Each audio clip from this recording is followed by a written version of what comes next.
Thank you very much, Jocelyn. Our next panel this morning, moderated by Mr. Chen Zhuang, will give a few insights into the history of English language learning and English language teaching in China. And this is today's, I would say, it's the most distinguished panel this morning. It includes Michael Yu, founder of Oriental, and distinguished Professor Zhang Lian Zhong from Beijing Foreign Studies University. Welcome. So I'd like to welcome to the stage Mr. Chen Zhuang, who will also invite his panelists. Okay, thank you. Is it on? Okay. Nice to see you again. Yeah, to save time, because we do have lots of good speakers. Storyteller again, Michael Yu, on the panel. Thank you very much. Please be seated. And we have Professor Zhang Lian Zhong.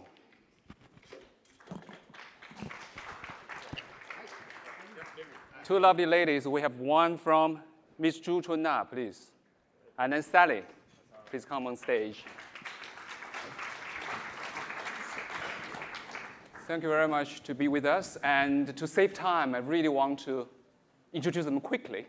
And then there are about 300 million Chinese English learners, English language learners in China. 300 million, that's nearly the population of the United States. And our industry is worth about $5 billion US.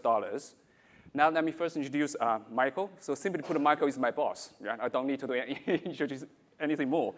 But Michael is a national figure, as I mentioned before, and he is the chairman and founder of Oriental.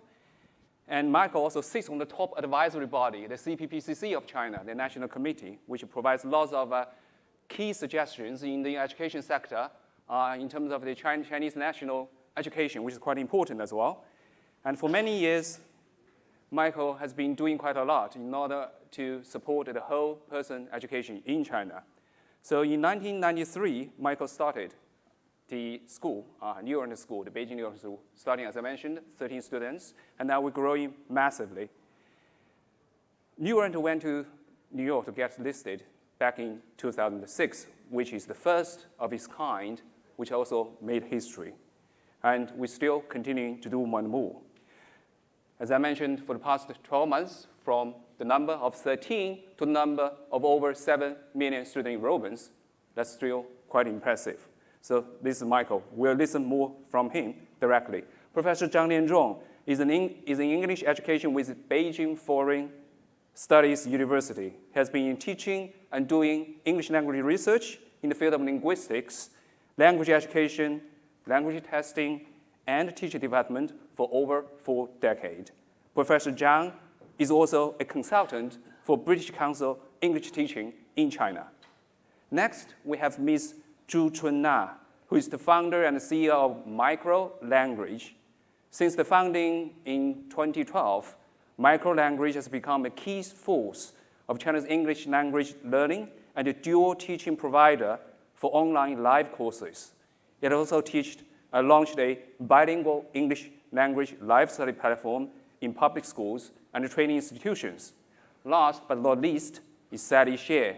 She is the founder and CEO of Kada Story.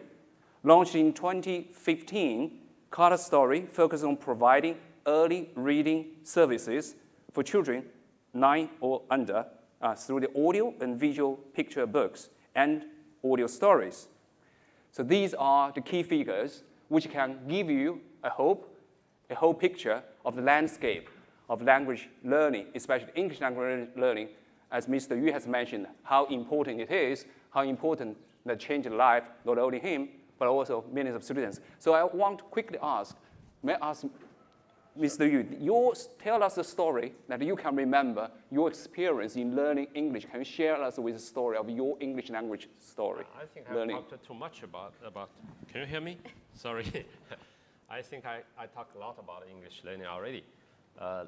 Just like with my opening speech here, I said learning English for Chinese people is a necessity. It's not like United States people learning Chinese is not a necessity for you, because Chinese people really want to go out into this world, want to become really go into the globalization of this world so that they can learn more and they can have more opportunities to not only to go to study in like universities in United States or UK, but also they get a economically speaking, get a chances to do business with this whole world. So that's why there's Chinese people, there's a passion. Learning English means to change their life, even change their destiny, even change their fate. So that's why Chinese people have so much enthusiasm and passion to study something, to study English. That's why American people don't have the passion to study Chinese, because when they go to Beijing, they can speak English. And almost all of the Chinese people who want to communicate with you, they will speak in English with you. So there's a reason behind every success, you know. More than 300 million people studying English. I think it should be like around like half of the populations of Chinese people, because those people who are under 50 years of age, everybody of them are kind of can speak English, especially even those people that didn't get a university education. When they are doing business in like those scenic spots areas, like in Kada in Xi'an, they can speak perfect English, so that they can entice you to buy things from them, you know. So it's interesting because the only reason is that you know, Chinese people want to be successful with English language. That's the only reason. So if one day that all over the world people are speaking Chinese, and when you want to do business in China, learning Chinese becomes a necessity for your business to be successful, I'm pretty sure you will study Chinese and will stop studying English, because it does not deserve it. We spend all our life, most of our time studying a language that we cannot use actually sometimes.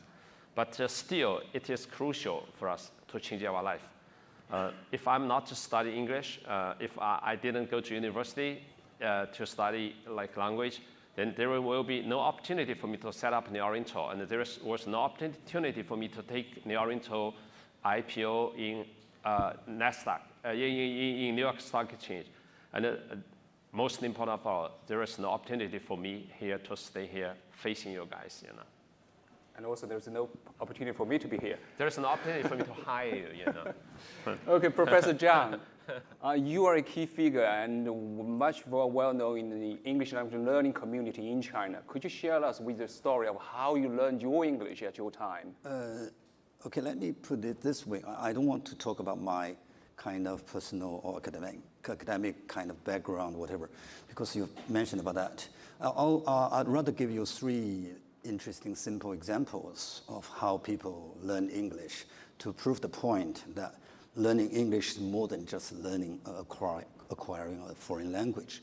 So no, there's a commonly shared joke about Chinese learners of English, because when you start to learn language and you try to articulate or pronounce your words as accurately as possible, and often you get response from native speakers say, hey, you speak good English. And the common, not unexpected response is, where? I mean, you don't understand, but the Chinese learners of English should understand, because that's a direct translation of Chinese words into English, and which suggests that you're being modest. And this being modest, sometimes we feel it hurts people's learning of English, also hurts people's, let's say, characteristic development. Then you remind me about an experience in Xi'an. When I was traveling in Xi'an near the warriors or the tombs, I saw some of the ladies in their late 50s or even 60s. They were trying to sell some fruit to international travelers.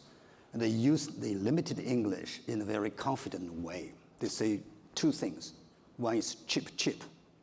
The other one is $, $10. So for them, for those people, it's not that kind of, it's not that kind of challenging. It's simply the purpose is to sell whatever they want to. Make a living, getting rich, right? And then, and finally, I was thinking about one good example. Once I was the consultant to the Sino-American, let's say, intergovernmental project. And the American government tried to provide a language teaching program They spent about, let's say, 20 million US dollars, inviting professors from all over the country, including MIT. And they developed a very nice TV program, and then which they put onto computer. We tried that in a very remote school in Gansu province, far west. The first time I accompanied all the professors to that province, and they landed at the airport. We traveled a bit to the school in the mountain, and the comment from the teachers, from the university professors was, it looks like moon, because the hilly mountains, very barren. Then we tried to promote this program to the teachers. The teachers' response was this: okay, that's a very nice program, but why? How should I teach it? Has that something to do with the test? And that's the common kind of response. And after a year, we try that, we see some kind of progression and achievement. But one thing strikes me most was when we had this, let's say, evaluation meeting, the minister from your country, from Ministry of Education, came. He had a big delegation. We were there, warmly welcomed by the local government. And at the meeting, everyone was saying something very nice, positive about the program. Then we say, all right, let's hear from the students. One kid of the year, let's say about 14 years old, a very big, stout kind of boy, he stood up, pointing to the minister, and said something in his local Gansu accent. And he said something like, I think you speak too fast, I want it slow. Then he sit down. Then all the faces from the Chinese side turned pale, because they were thinking, oh, there's a big diplomatic problem arising from this. Then I was checking with the minister. I said, all right, did you catch it? And he said, yes. And I was trying to say, all right, you see from this language teaching program, the result is the Chinese kids are becoming more than just using the language. You see, they are trying to express their heart, their mind in a very brave, bold way. They don't care about articulation, pronunciation, whatever. They're just trying to say that. So I was saying, all right, in 10 years' time, our kids will be... Why I always encourage myself, because I never have a right pronunciation anyway. Okay, that's why I say, I've been insisting on this. But the response from the American side was quite interesting. They say something like, that's what we expected. So language learning goes beyond language. It is about the development of a person.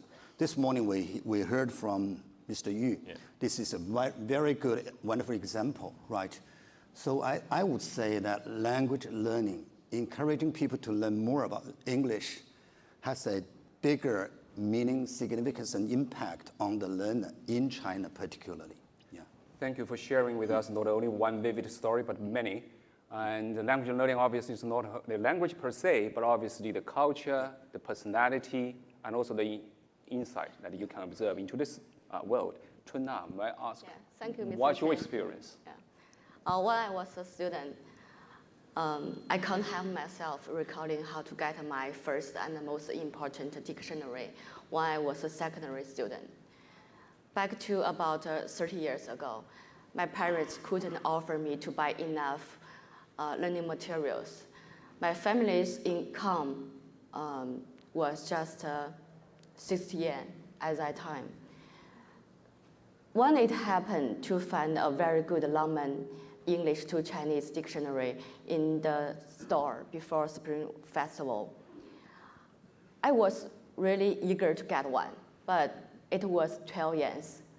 So fortunately, I got 8 yens from all my relatives as pocket money. And then I got another 4 yens from my parents. For the following few years, I used this dictionary study more than 2 hours every day to learn the bilingual explanation of each word, to usage of new words, and use this dictionary to learn how to study English in proper way. Okay, it's my story, very simple. Yes. Sally, you started in Hong Kong, and then you worked in Australia for 5 years. So how did you find once you were in Australia and you reflect your English language learning that you did in China? So what's your experience? I went to Australia when I was 30 years old. Yeah, and I studied in Hong Kong, but that was a master degree. I only travel every month on weekends. Actually, I finished my uni in Hangzhou Normal University. That is Teachers College. I started to learn English from middle school, 13 years old. Yeah, I think most of students born in 1980s study English from middle school. I think after 1 year study in middle school, I noticed the textbook not enough. So that's why I picked up a new concept. Yeah, I learned by myself.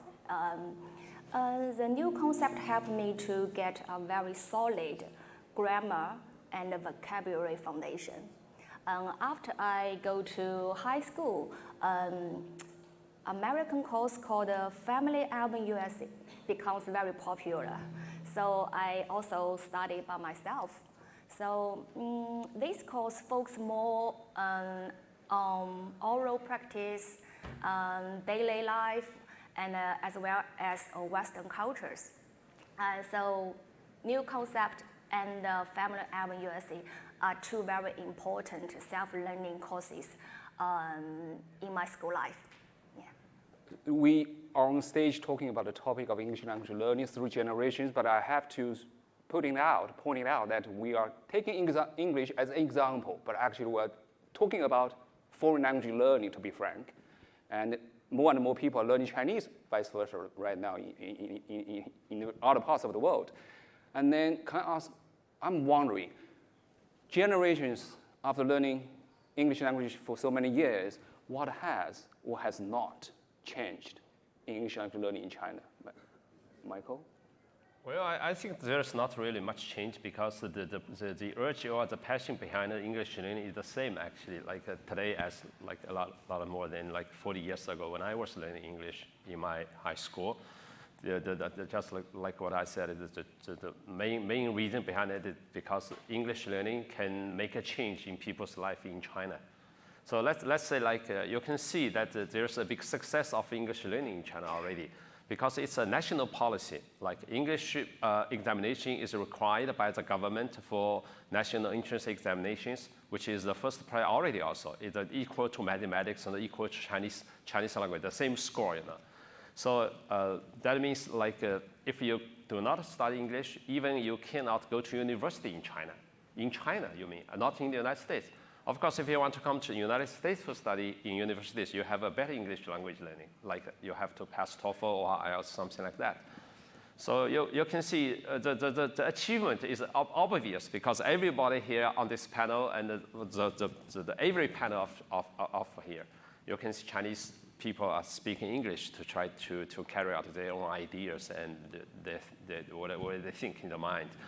But think like, for example, next year, if we hold another conference in China, and I would like to invite all these people from the United States to speak in Chinese in the panel. Can you do that? New Oriental is going to set up a booth. New Oriental is going to open up a new business teaching Chinese. So that means Chinese people are opening themselves, no matter what is the government restrictions or what government, what they think Chinese people, what they should do. But the one thing government always doing things right, that is encourage people to study other languages so that Chinese can merge into this world. But I don't think American government is encouraging you to study Chinese, even though Chinese is also very important actually later. So I'm going to do next time maybe to tell Chinese people do not speak English anymore so that we can make American people study Chinese. Anyway, you need to keep contact with Chinese people, like no matter what trade war is happening between us. But I know that there are some of my friends, their origin is the United States.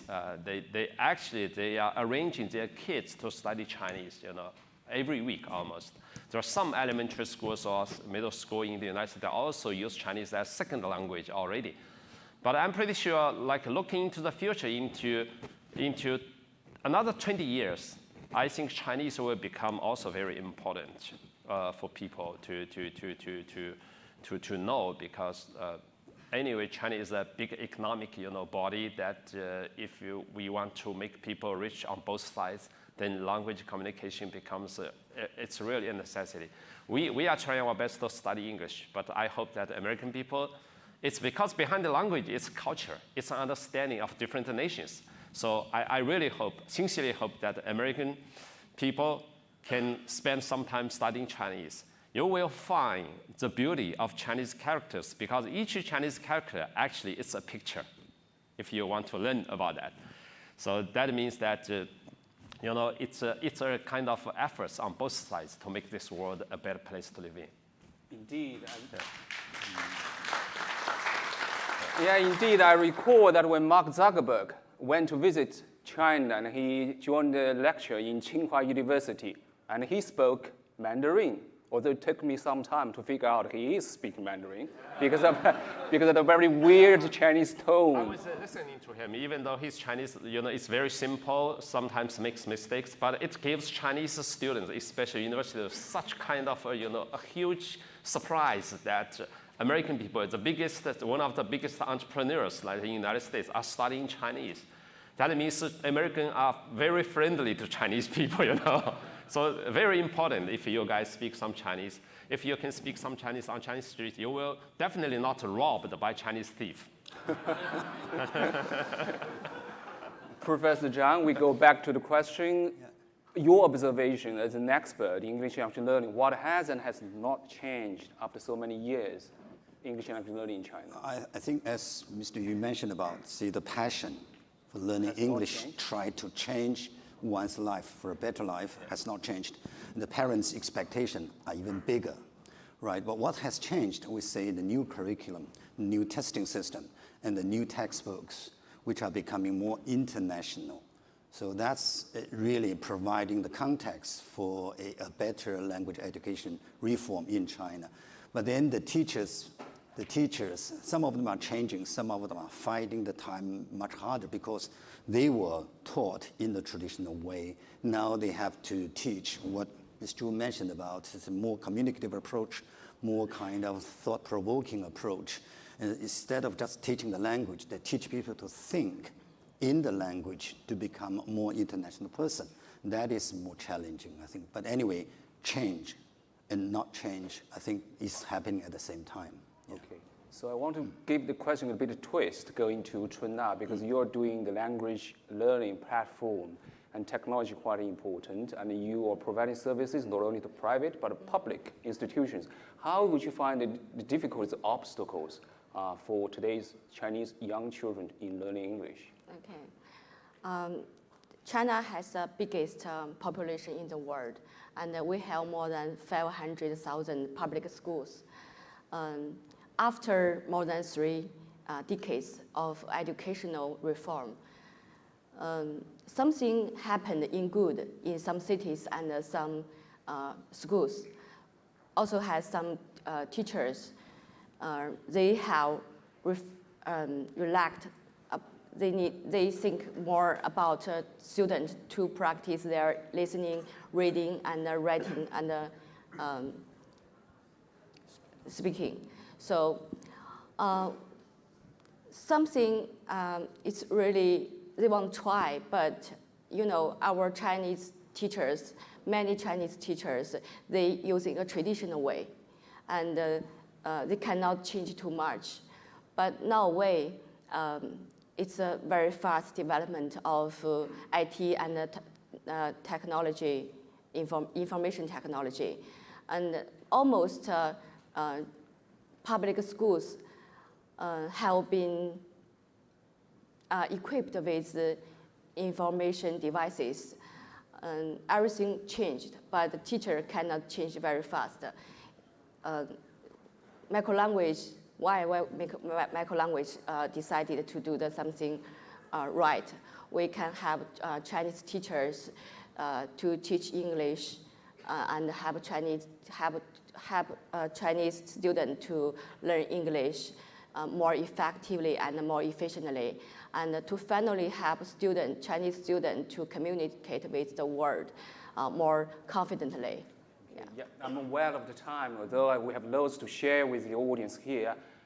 If there's one tip that you can give, Sally, to the English language learning students in China, what's your tip? I think it's very important. Depends on the parents' thinking. Yeah, if parents can choose the right courses for the kids at the very early age, so children can have very good pronunciation at the very beginning. Yeah, so maybe New Oriental is a good choice. Yeah. That's not a good tip. Yeah. So we go to Michael Yu, who is the source for us to find the loads of advices or tips. Michael, what's your tip? Well, my tip is that language learning is not language learning itself. So even you can speak English, that doesn't mean you are international. So international goes beyond language. So you should understand the mindset of the Western people, so that the mindset of the whole world, so that we can really merge into this world. So when we are coming to the textbooks of English language learning, I hope that we can build up a close tie, among language, culture, different nations, and even different religious understanding, so that we will become a really better whole one world that people can live together peacefully. You please? You can give one, because we are eager to hear one piece of advice from you. Okay, I agree with this point that language learning is more than just language. So in a sense, we need direct person-to-person international communication. And that is, in a sense, we would like to see more foreign native faces in China. If we can't do that, maybe through AI or whatever high-tech devices, we can put you through in the States and into the Chinese classroom, so the kids will get direct communication. That has a bigger impact on the learners because they realize that the language is not just in the book, it's from a real person. Person-to-person in international communication is always very important. Yeah. Okay, in conclusion, language is power. If you want to learn language, as Sally said, come to New Oriental. Thank you very much for your time. I have another. I have an here. Anybody who don't have any job in the United States, just come to China to open a language school. We'll help you set up language school because so many Chinese people are studying English. So I'm pretty sure you can make much more money than you are here in the United States. Thank you.